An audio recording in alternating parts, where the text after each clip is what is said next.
क्या शादाब खान सलमान अली आगा को as a T20I captain replace करने जा रहे हैं या फिर ये अफवाहें सिर्फ सोशल मीडिया की ही जीनत है और इनका हकीकत से कुछ ताल्लुक नहीं। आज की वीडियो में अब ब्रेक डाउन करेंगे, अगर शादाब खान T20I कैप्टन बनते हैं तो क्या ये पाकिस्तान के लिए एक पॉजिटिव थिंग है या फिर सलमान अली आगा को ही बैक करना चाहिए, और क्या PCB सलमान अली आगा को 2026 के वर्ल्ड कप को मद्देनजर रखते हुए अभी T20I का कैप्टन रहने देगा या फिर उनकी गुज़िश्ता परफॉर्मेंसेस की बेस पर उनको T20I से हटा दिया जाएगा। आज की वीडियो में ये तमाम टॉपिक्स को डिस्कस करेंगे, तो चलिए वीडियो को स्टार्ट करते हैं। अस्सलाम वालेकुम, मैं हूं Aryan Imran, welcome back to Aryan analysis. अगर आप चैनल पर नए हैं तो चैनल को सब्सक्राइब कर लें। पाकिस्तान क्रिकेट टीम की हालिया परफॉर्मेंस को देखें तो कोई up to the mark performances नहीं है, अप एंड डाउन चलते रहे हैं टीम के अंदर। कभी अच्छा करते हैं, कभी बुरा करते हैं। एशिया कप थ्रू आउट हमने कवर किया जिसमें कहीं पर पाकिस्तान डोमिनेट कर रहा था, तो वहीं पर अगर कोई अच्छी टीम आती है तो पाकिस्तान के लिए मसाइल बढ़ते जा रहे थे। अभी उसके बाद हमने बांग्लादेश के साथ 2-3-4 सीरीज़ T20I की खेली हैं, बाबर आजम का कम बैक हुआ, काफ़ी चीज़ हुई हैं, और अब सलमान अली आगा की परफॉर्मेंस के ऊपर एक क्वेश्चन मार्क है।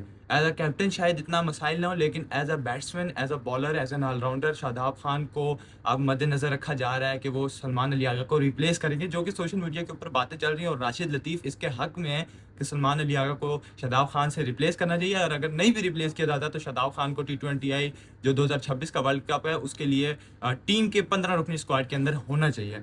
ये सारी बातें क्यों हो रही हैं, इनके पीछे वजह क्या है? ये सबसे बड़ी वजह ये है कि सलमान अली आगा की परफॉर्मेंस हमने देखा एशिया कप से पहले तक सलमान अली आगा राशिद खान को भी छक्के लगा रहे थे, सलमान अली आगा मिडिल ऑर्डर में आके अच्छे रन्स भी करते, लेकिन जब से एशिया कप स्टार्ट हुआ तब से लेकर कल के मैच तक सलमान अली आगा एक अच्छी 40-50 रन्स की ऑड इनिंग खेलने में 125-30 के स्ट्राइक रेट से भी कामयाब नहीं हो सके, जो कि एक बहुत बड़ा क्वेश्चन मार्क है, एक बहुत बड़ा फैक्टर है। क्योंकि आगा जी जो है वो चौथे नंबर पर T20I में बैटिंग करते हैं, और हम ये सब जानते हैं कि वो उनका स्ट्राइक रेट इतना कुछ खास नहीं है या कोई वो बहुत बड़े हार्ड हिटर नहीं है। और जब बाबर आजम नहीं थे तो शायद इस चीज़ को कहा जाता था कि ठीक है, आपके पास रिजवान बाबर नहीं है, आप आगा को एज आ ये रोल दे सकते हो कि वो लंबा लेकर जाएं, एक साइड को एंड को संभालें। लेकिन अब बाबर के होते हुए आप आगा को कैसे टीम के अंदर रख सकते हो, दो एंकर प्लेयर्स के साथ कैसे जा सकते हो? यही बहस तो हम रिजवान और आगा के बाबर के होते हुए भी करते थे कि दो anchor player at a time at one team नहीं होने चाहिए। और आगा की अगर गुज़िश्ता परफॉर्मेंसेस देखें तो पिछले कोई 18-20 मैचेस के अंदर उसका स्ट्राइक रेट 100 का भी नहीं है, और उसकी एवरेज भी कोई 10 से 12 रन की है, तो ये एक बहुत बड़ा फैक्टर है।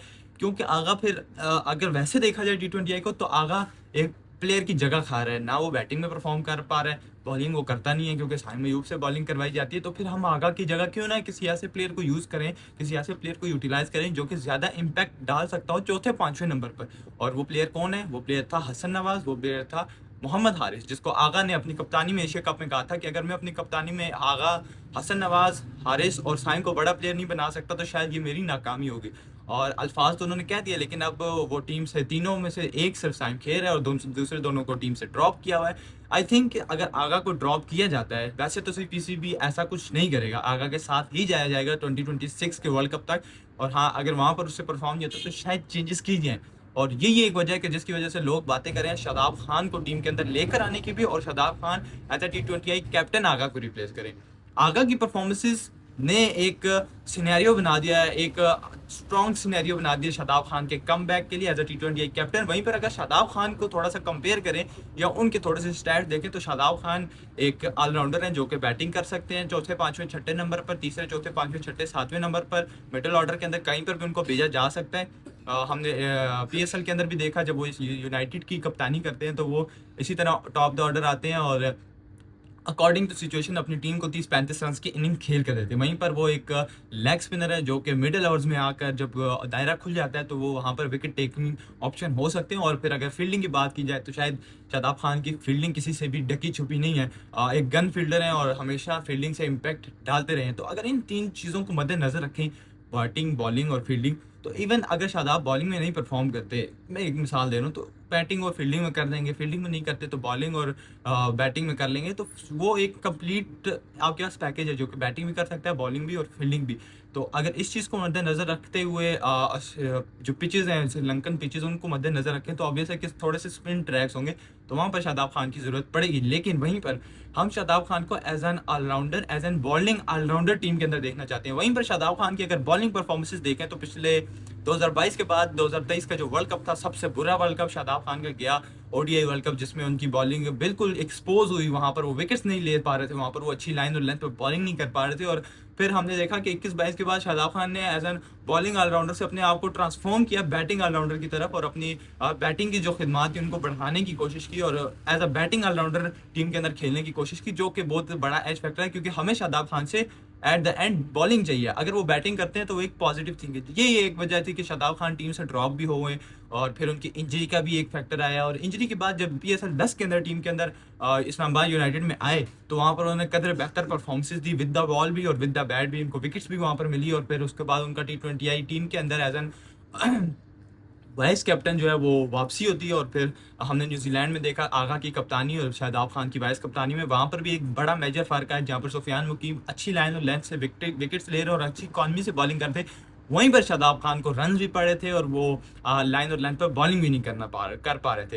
As a cricket fan, Shadab Khan जैसे प्लेयर ऑलराउंडर की टीम में जगह बनती है, उसको T20I टीम में तो एटलीस्ट होना चाहिए। और वैसे भी शादाब खान ने टीम के अंदर आना था उनका। अगर वैसे भी जो मामलात हैं, हम सबको क्रिकेट का इतना PCB का नॉलेज है कि उनके रिश्तेदारी वाला भी एक फैक्टर आ जाता है। उनकी जो वाइफ है वो भी एक एक्स क्रिकेटर की बेटी हैं, तो नाम नहीं लेना चाहूँगा। बहरहाल अब आप देखें कि वो जब इंजर्ड होकर बाहर हुए थे, तो फिर भी उनको B कैटेगरी में रखा गया है। उनको सबसे ज़्यादा जो तनख्वाहें देने वाले प्लेयर्स उनमें रखा गया है। हालांकि पिछले 6-8 महीने में वो पाकिस्तान के लिए कोई क्रिकेट नहीं खेल रहे, और अब जब उनका रिहैब ख़त्म हुआ है, तो उसके बाद उन्होंने ट्रेनिंग भी पाकिस्तान कैंप के साथ की है। ऐसी अपॉर्चुनिटीज़ या ऐसी फैसिलिटीज़ तो किसी भी पाकिस्तानी प्लेयर को नहीं दी जाती जैसे शादाब खान को दी जा रही है। तो इट्स मीन कि वो टीम का हिस्सा है, और वो टीम के प्लान्स में हैं। और जो हमारे कोच हैं माइक हसन, वो यूनाइटेड के भी कोच हैं, ऑब्वियसली वो चाहेंगे, और उनकी एक जो सोच है कि वो ऑलराउंडर्स वाली, वो चाहेंगे कि शादाब खान को टीम के अंदर लाया जाए। शादाब खान का टीम के अंदर आना एक पॉजिटिव इंटेंट है एज अ प्लेयर, ये मेरी सजेशन है। लेकिन अगर आप उसको एज अ T20I कैप्टन अभी राइट नाउ इस सीरीज़ के बाद ले आते हैं, तो ये एक गलत फैसला होगा। ज्यादती होगी शादाब खान के साथ भी, और ज्यादती होगी आपके सलमान अली आगा के साथ भी। और आगा को एज अ प्लेयर अपने आप को इस आखिरी 2 मैचेस के अंदर प्रूव करना होगा। अगर आप प्लेयर क्या होता है, देखिए नवाज की सबसे बड़ी एग्जांपल है। आया था, सब ने उसको ट्रोल किया, पर्ची किस परफॉर्मेंस पे आया, लेकिन उसने लोगों का मुंह और जर्नलिस्ट का मुंह किस तरीके से बन गया अपनी बैटिंग और अपनी बॉलिंग की परफॉर्मेंस से। तो शादाब खान अगर टीम में आते हैं तो उनको भी यही करना है। और आगा के ऊपर अगर ये सवालिया निशान या अगर ये बातें हो रही हैं, तो ये आगा की परफॉर्मेंस की वजह से हो रही हैं। आगा ODI और टेस्ट का अच्छा प्लेयर है, अगर वो T20I में अपनी परफॉर्मेंस देगा, तो हम जैसे सारे जर्नलिस्ट उसको सपोर्ट करेंगे और बैक करेंगे। अल्लाह करे कि पाकिस्तान 2026 का वर्ल्ड कप जीते। आपकी क्या अजम्पशन है, क्या शादाब खान को T20I कैप्टन पाकिस्तान टीम में आना चाहिए, आगा को रिप्लेस करना चाहिए, या फिर आगा को ही पाकिस्तान क्रिकेट बोर्ड को रिटेन करना चाहिए जस्ट 2026 के वर्ल्ड कप तक, उसके बाद चीज़ें चेंज की जा सकती हैं। आज की वीडियो के लिए इतना ही, मिलते हैं नेक्स्ट वीडियो में, तब तक के लिए अल्लाह हाफ़िज़।